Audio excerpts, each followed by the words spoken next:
ഈ നിമിഷം വരെ ഈ സംസ്ഥാനം ഭരിക്കുന്ന മുഖ്യമന്ത്രി എന്തിനാണ് അദ്ദേഹം അവിടെ ഇരിക്കുന്നത് എന്ന് അദ്ദേഹത്തിന് അറിയാമോ? അദ്ദേഹത്തിന് അറിയില്ലെങ്കിൽ, നമ്മുടെ കുതിരവട്ടം പപ്പു പറഞ്ഞ മാതിരി അദ്ദേഹത്തിന് അറിയില്ലെങ്കിൽ ഈ നാട്ടിലെ ജനങ്ങൾ അദ്ദേഹത്തെ ബോധ്യപ്പെടുത്തണം.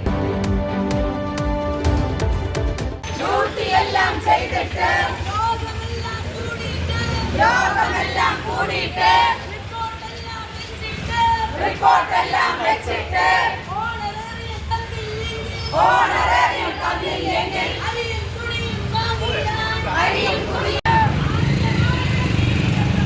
ആശമാരുടെ ജീവിത സമരം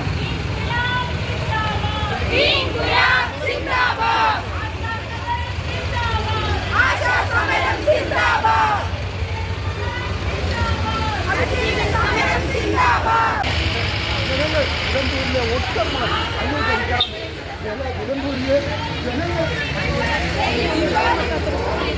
ഇടതുപക്ഷത്തിന് വോട്ട് ചെയ്യരുതെന്ന ആവശ്യവുമായി നിലമ്പൂരിൽ ആശാ വർക്കർമാർ പ്രകടനം നടത്തി.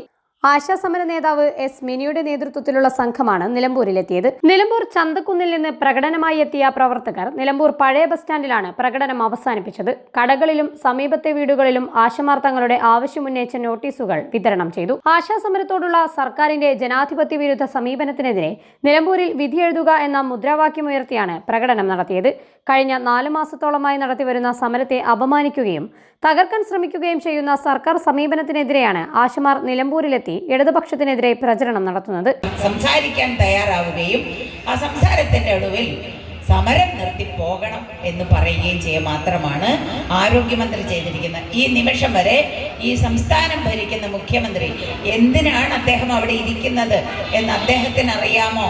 അദ്ദേഹത്തിന് അറിയില്ലെങ്കിൽ, നമ്മുടെ കുതിരവട്ടം പപ്പു പറഞ്ഞ മാതിരി അദ്ദേഹത്തിന് അറിയില്ലെങ്കിൽ ഈ നാട്ടിലെ ജനങ്ങൾ അദ്ദേഹത്തെ ബോധ്യപ്പെടുത്തണം. അതാണ് ഇവിടുത്തെ ആശമാർ ഏറ്റെടുത്തിരിക്കുന്ന ഉദ്യമം. ഈ നാട്ടിലെ ജനങ്ങളുടെ ക്ഷേമം അന്വേഷിക്കാനാണ്, അത് നടപ്പാക്കാനാണ് ജനങ്ങൾ ക്യൂ നിന്ന് വോട്ട് ചെയ്ത് ഇവരെ തെരഞ്ഞെടുത്ത് വിട്ടത്. അതിലൊരാളെ മുഖ്യമന്ത്രിയായി തീരുമാനിച്ചത്.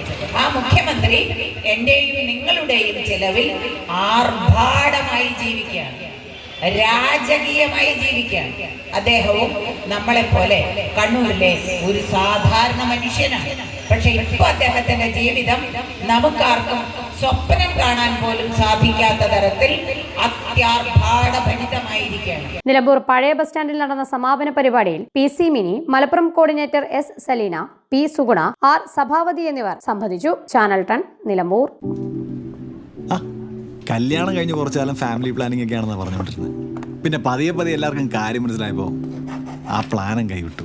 കുട്ടികളില്ലാത്തതിനേക്കാളും വിഷമമാണ് കുട്ടികളായില്ല എന്നുള്ള ചോദ്യം സഹിക്കുന്നത്.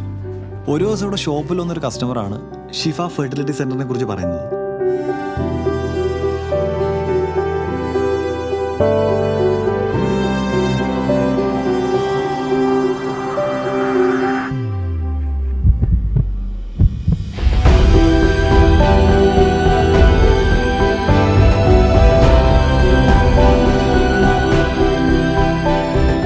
കുഞ്ഞു വിശേഷത്തിന് തുടക്കമാവുന്നു.